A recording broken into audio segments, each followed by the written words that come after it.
CM निवास पर marathon बैठकें आज होनी हैं। निगम मंडल को लेकर चर्चा हुई है। 75 से अधिक पदों के लिए 150 से अधिक दावेदारों के नामों पर चर्चा हुई है। मंत्रिमंडल के सभी सदस्य और वरिष्ठ नेता बैठक में शामिल हुए हैं। सत्ता और संगठन के तालमेल से निगम मंडल की सूची बनेगी। विधानसभा चुनाव में जीत दिलवाने वाले संगठन के समन्वयक को मौका मिलेगा।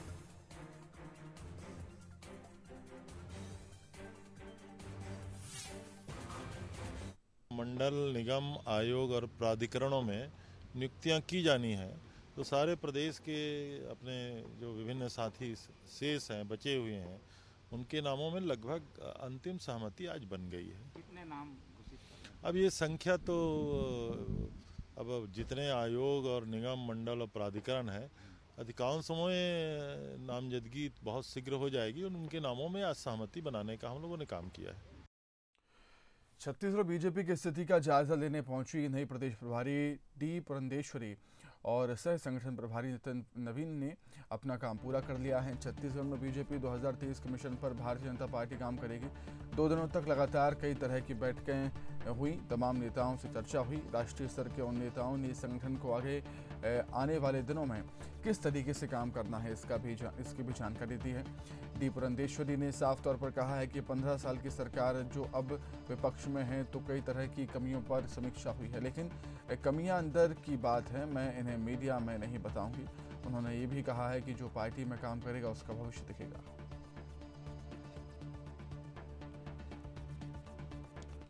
जो समस्याएं आज छत्तीसगढ़ में हैं, जो दिक्कतें आज छत्तीसगढ़ लोग फेस कर रहे हैं, उन पे हम लड़के हम सत्ता में आएंगे।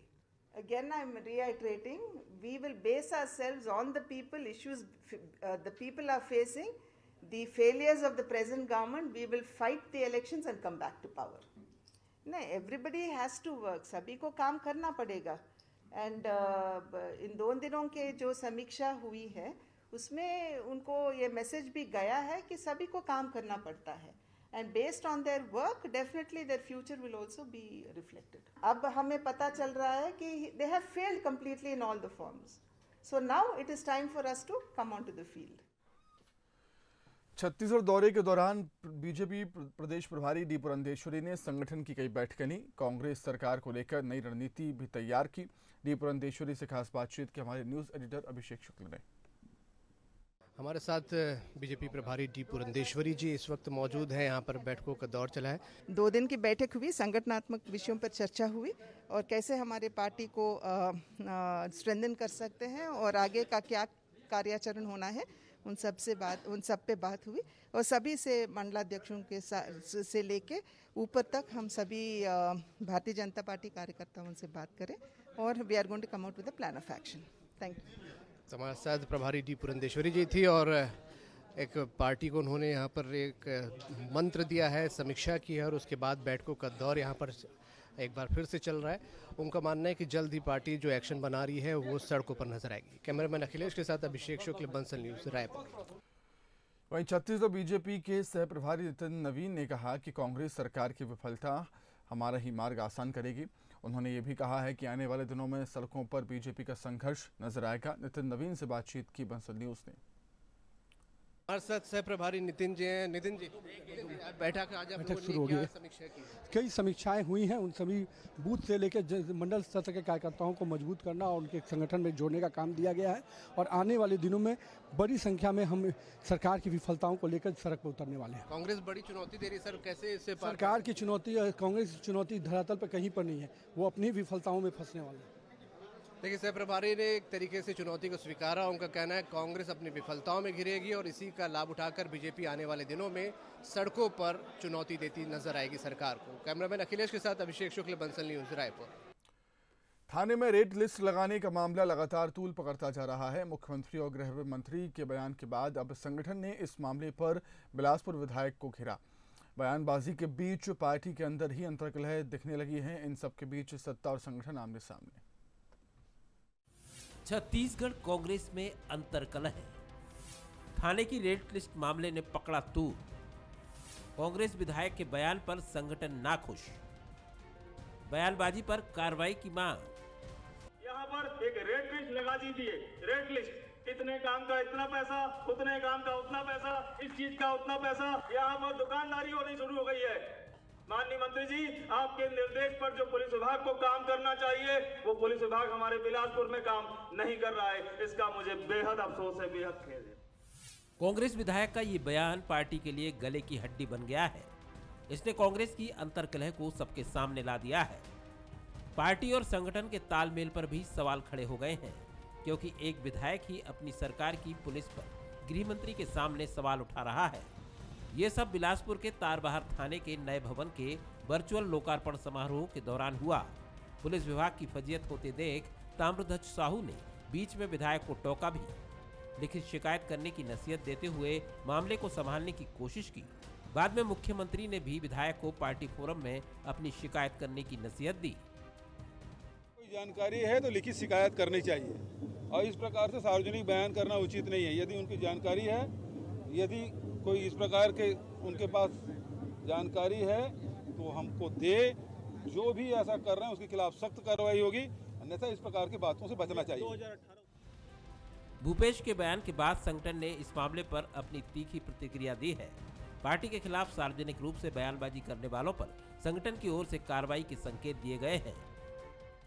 ये बात है कि कोई आदमी संगठन से बाहर जाकर सरकार के खिलाफ अगर बयानबाजी करता है तो संगठन इसको संज्ञान में लेकर उससे पूछताछ कर सकती है। जिस तरीके से हमारे गृह मंत्री जी ने कहा कि जिसको भी अपनी बातें कहनी है, हमारे इस प्रदेश के मुखिया भूपेश बघेल जी ने कहा कि जिसको भी अपनी बातें कहनी है अपने फोरम, उचित फोरम पे कहे, तो जो भी इस लक्ष्मण रेखा को पार करेगा उसके ऊपर आगे कार्रवाई हो सकती है। देखिए, कांग्रेस पार्टी अपने सभी लोगों के जो काम है उसमें पूरा ध्यान रखी हुई है और ऐसा कुछ शिकायत हमारे पास अभी नहीं आई है। अगर शिकायत आती तो निश्चित रूप से हम उसको अपने नेतृत्व को बताएंगे और नेतृत्व जरूर इस पर कार्रवाई करेगी।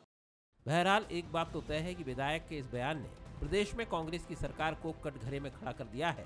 साथ ही सत्ता और संगठन के बीच कांग्रेस की अंतर्कलह को भी उजागर कर दिया है। उमेश मौर्य, बंसल न्यूज, बिलासपुर। राजधानी रायपुर में केंद्रीय राज्य मंत्री रेणुका सिंह ने कांग्रेस सरकार पर हमला बोलते हुए कहा कि कांग्रेस 2018 में किए वादों को पूरा करे। हितग्राहियों को अभी तक किसान सम्मान निधि का लाभ नहीं मिला है। कांग्रेस सरकार की वजह से छत्तीसगढ़ किसान परेशान। यहाँ की सरकार को खुद सोचना चाहिए कि 2018 के चुनाव में उन्होंने जनता से जो वादे किए, किसानों को 2500 रुपये समर्थन मूल्य पे धान खरीदने की बात कही थी, बोनस देने की बात कही थी, तो ये पहले अपने गिरेबान में झांके कि हमने देश के किसानों के साथ क्या किया, इसके बाद फिर ये अपना आंदोलन करें। कृषि कानूनों को लेकर किसानों ने भारत बंद बुलाया, जिसको लेकर छत्तीसगढ़ में सियासत गर्मा गई। जहां कांग्रेस बंद को सफल बता रही है तो वहीं बीजेपी ने बंद पर सवाल उठा दिए। छत्तीसगढ़ में भारत बंद को कांग्रेस ने अपना पूरा समर्थन दिया।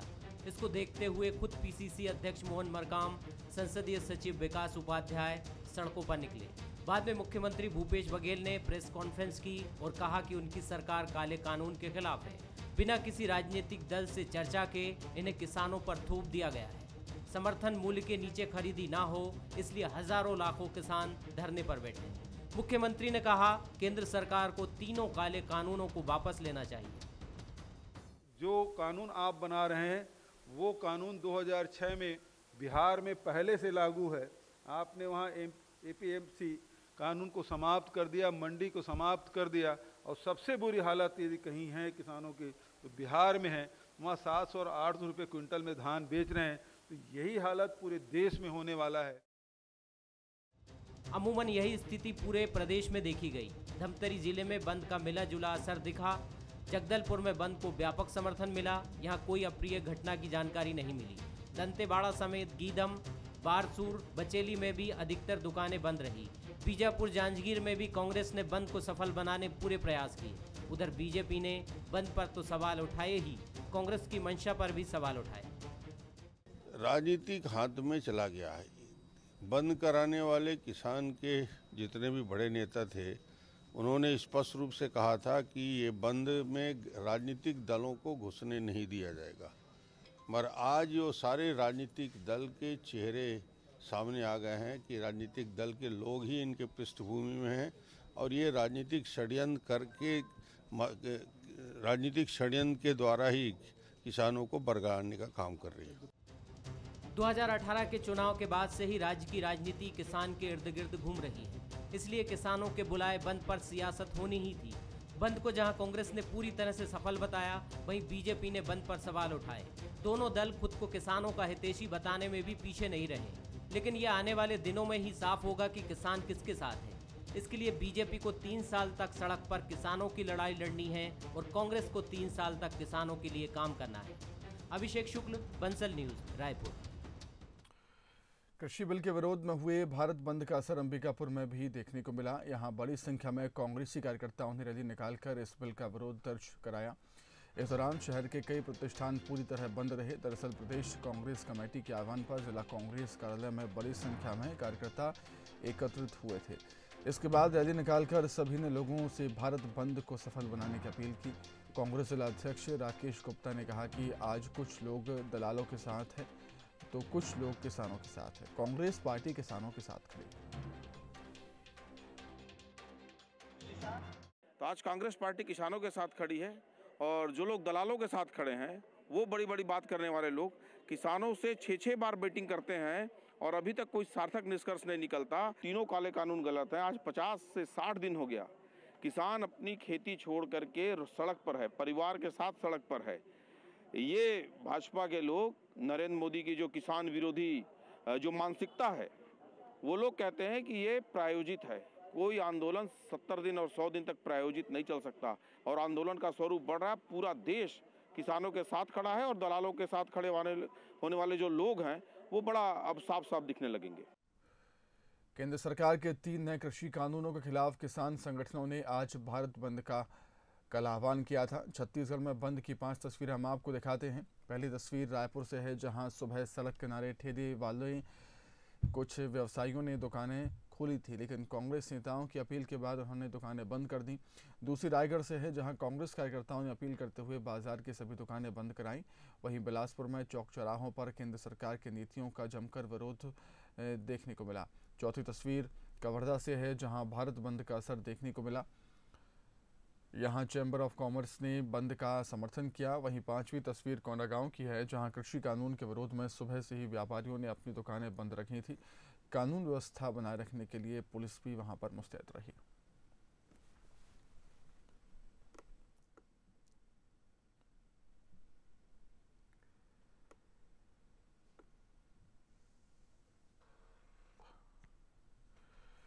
मध्य प्रदेश के अलावा छत्तीसगढ़ में भी किसानों ने भारत बंद का मिला जुला असर देखने को मिला है।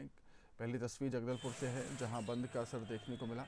यहां किसान कार्यकर्ताओं ने मुख्य बाजार में दुकानें बंद कराई। बस्तर चैम्बर ऑफ कॉमर्स ने भी बंद का समर्थन किया। दूसरी तस्वीर पेंड्रा से, जहां बंद पूरी तरह असफल नजर आया। स्थानीय व्यापारियों ने भी बंद का समर्थन नहीं किया। तीसरी तस्वीर राजनांदगांव से है, जहां बंद का असर देखने को मिला। यहां सिख समुदाय के साथ किसान संगठनों ने दुकानें बंद कराई। चौथी तस्वीर बालोद से है, जहां भारत बंद का मिला जुला असर देखने को मिला। 5वीं तस्वीर कोरिया की चिरमिरी से है। यहां भी भारत बंद का मिला जुला असर देखने को मिला। यहां व्यापारियों ने आंदोलन को अपना समर्थन देते हुए दुकानें बंद रखी।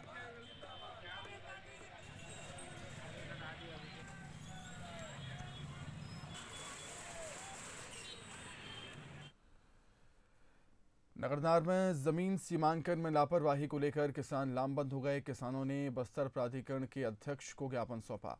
कई बिंदुओं पर अपनी मांग भी रखी।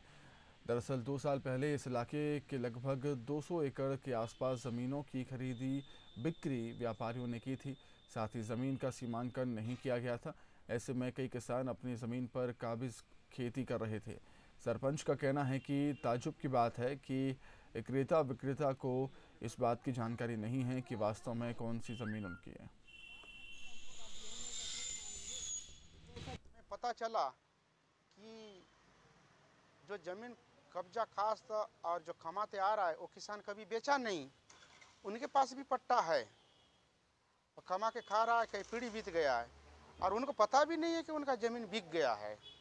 तो उसका हमने विरोध किया कि भाई किसने बेचा, कौन खरीदा, ना कमाने वाला किसान को पता है इस बारे में, ना आजू बाजू के किसानों को पता है, ना पंचायत प्रतिनिधियों को पता है। तो इसलिए हम लोग उस दिन विरोध किया, बहिष्कार किया कि पहले जो लोग काश्त काबिज हैं, उनका पट्टे में ज़मीन है तो उनको पहले दुरुस्त कीजिए, उनका वाजिब जो है हक दिलाइए किसानों को। उसके बाद इस जगह जिस जगह में हम लोग निवास कर रहे हैं दूसरे को बिक्रीनामा बताई गई, उस संबंध को लेकर इधर माननीय हमारे विधायक महोदय को मुझे इन लोगों ने ज्ञापन दिया है। इस संबंध में उनको आश्वासन दिया हूँ, जो भी है तुर्कों से ज़मीन है, सरकार की व्यवस्था है, सीमांकन कर त्रुटि सुधार करके भी उनकी व्यवस्था को सुधारा जाता है। इस समय प्रशासन को, कलेक्टर, कमिश्नर को मिलेंगे, अगले दिन आओ ऐसा करके आश्वासन देके उनकी। कवर्धा में सतनामी समाज पिछले 3 दिनों से हड़ताल पर बैठा है। भारत माता चौक पर अनिश्चितकालीन हड़ताल जारी है। दरअसल धर्मपुरा गांव में समाज के गुरुद्वारा को प्रशासन ने अतिक्रमण माना था, जिसको लेकर प्रदर्शन किया जा रहा है। हड़ताल भीम रेजिमेंट के प्रदेश अध्यक्ष दिनेश चतुर्वेदी के नेतृत्व में हुई। समाज के लोगों की मांग है कि धर्मपुरा में 5 एकड़ जमीन को समाज के नाम पर आरक्षित किया जाए। वहाँ स्कूल खोलने की मांग भी लोग कर रहे हैं। इतना ही नहीं, सतनामी समाज 27 नवंबर को हुई महिला की पिटाई के मामले में एसडीएम और सरपंच के खिलाफ कार्रवाई की मांग कर रहे हैं।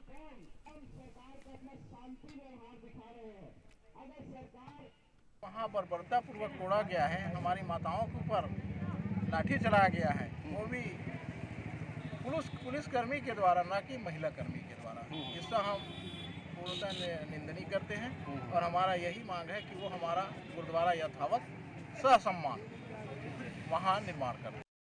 यहाँ पर सरकार से हम लोग लगातार आंदोलन, अनिश्चितकालीन आंदोलन में बैठ गए हैं, लेकिन सरकार के द्वारा किसी भी तरीके से कोई आश्वासन हमें प्राप्त नहीं हुआ है। ये चाहते हैं कि वहाँ पर जो जगह है, वो जगह 5 एकड़ 39 डिसमिल है, वो समाज के नाम से आरक्षित किया जाए। चाहे उस जगह में ये नहीं कहते कि वो सतनामी समाज करे, वहाँ पर स्कूल बना दिया जाए तो भी हमें कोई तकलीफ नहीं होगी। हमारे जो साथियों के ऊपर गुरुद्वारा के बचाव के समय जो अपराध घटित हुआ और अपराध पंजीबद्ध, उनका FIR 0 किया जाए और विधि विरुद्ध जो SDM और सरपंच ने जो जातिगत दुर्भावनावश जो आदेश जारी करके केवल और केवल एक ही गुरुद्वारा को तोड़वाया गया है, उनके ऊपर दंडात्मक कार्रवाई किया जाए।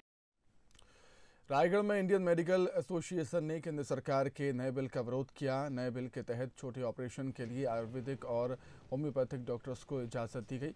इसी का विरोध IMA कर रहा है। मंगलवार को IMA के प्रतिनिधिमंडल ने PM के नाम रायगढ़ कलेक्टर को ज्ञापन सौंपा। 11 दिसंबर को डॉक्टर्स क्लिनिक बंद कर बिल का विरोध करेंगे। डॉक्टर्स का कहना है कि तीनों पैथी को मिलाकर सरकार ने मिस्कोपैथी बना दी।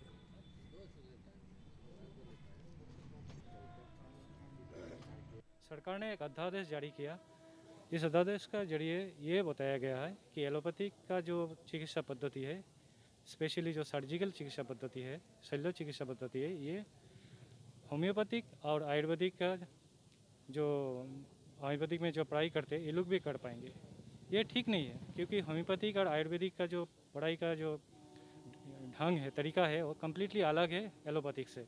इन लोग को अलग तरीक़े से सिखाया जाता है, हम लोग को अलग तरीक़े से सिखाया जाता है एलोपैथिक लोगों को। तो कोई भी होम्योपैथिक और आयुर्वेदिक लोग अगर सर्जरी करना चाहेंगे, जो इसके बारे में उन लोग पढ़ाई ही नहीं किया है, तो इसमें जनता के स्वास्थ्य के साथ खिलवाड़ी का किया जाएगा और इसका हम विरोध करते हैं। ये ठीक नहीं है, सही नहीं। अब वो सारे ऑपरेशन 65 तरह के ऑपरेशन के लिए इन लोगों को आदेश निकाला गया है, तो वो जो कि संभव ही नहीं है कि इस तरह के ऑपरेशन एक BAMS या होम्योपैथी वाला या किसी अन्य पैथी वाला कोई कर सके। एक ऐसी परंपरा चालू हो जाएगी कि वो कुछ भी करेगा कहीं भी बैठ के और लोगों की स्वास्थ्य के साथ खिलवाड़ करता रहेगा। तो ये बहुत ही गलत है। जनता को इसके लिए जागरूक होना पड़ेगा, क्योंकि हम तो डॉक्टर जितने एलोपैथी वाले, हम अपनी बात, अपनी मांग सामने रख रहे हैं। हम सभी पैथी का सम्मान करते हैं, लेकिन ये बहुत ज़रूरी है कि जनता के स्वास्थ्य के साथ खिलवाड़ नहीं होना चाहिए।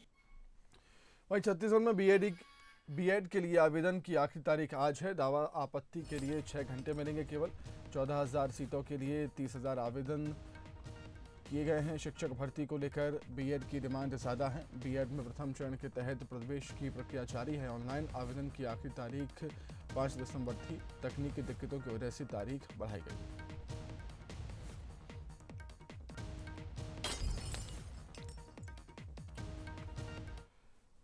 कवर्धा में पुलिस की बड़ी लापरवाही सामने आई है, जहां पर नाबालिग से दुष्कर्म की जांच में लापरवाही हुई है। पुलिस ने सामूहिक दुष्कर्म नहीं होने का दावा किया था।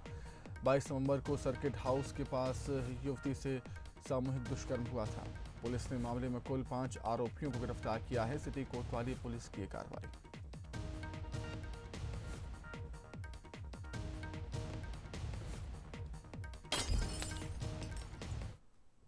वहीं बिलासपुर में गैंगरेप के 3 आरोपी गिरफ्तार किए गए। 3 आरोपियों में एक नाबालिग है। आरोपियों ने लड़की का अश्लील वीडियो भी बनाया था।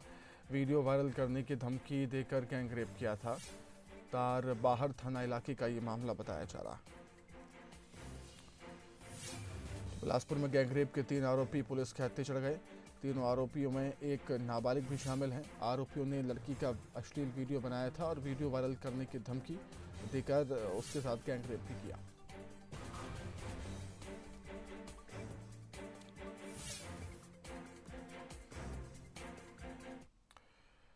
अब बात करेंगे कोरोना वायरस के संक्रमण की। छत्तीसगढ़ में कोरोना के 1467 नए मरीज सामने आए हैं। पिछले 24 घंटे में प्रदेश में कोरोना पॉजिटिव 25 लोगों ने दम तोड़ दिया। राजधानी में 3 लोगों की कोरोना से मौत हुई। सीएम हाउस में पदस्थ 2 ओएसडी सुरक्षाकर्मी कोरोना पॉजिटिव पाए गए हैं। 8 दिनों में प्रदेश में 11,000 से ज़्यादा कोरोना पॉजिटिव मिले हैं। रायपुर में कोरोना के 189 नए मरीज सामने आए।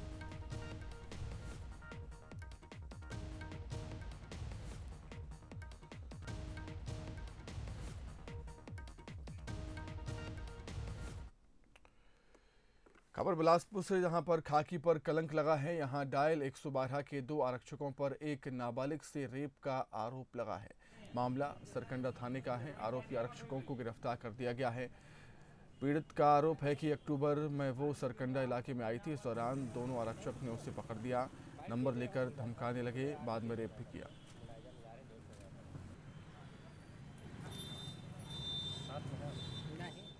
के द्वारा पंचराम साहू उर्फ सोनू साहू के विरुद्ध शारीरिक शोषण की लिखित शिकायत पर से अपराध पंजीबद्ध किया गया था। प्रकरण में 376 पॉक्सो के तहत अपराध पंजीबद्ध किया गया था और प्रार्थिया का CWC और माननीय न्यायालय के सामने भी जो कथन कराया गया था, जिस पर पीड़िता के द्वारा पंचराम साहू के द्वारा ये अपराध घटित करना बताया गया था। कथन के आधार पर आरोपी को गिरफ्तार करके रिमांड पर भेजा।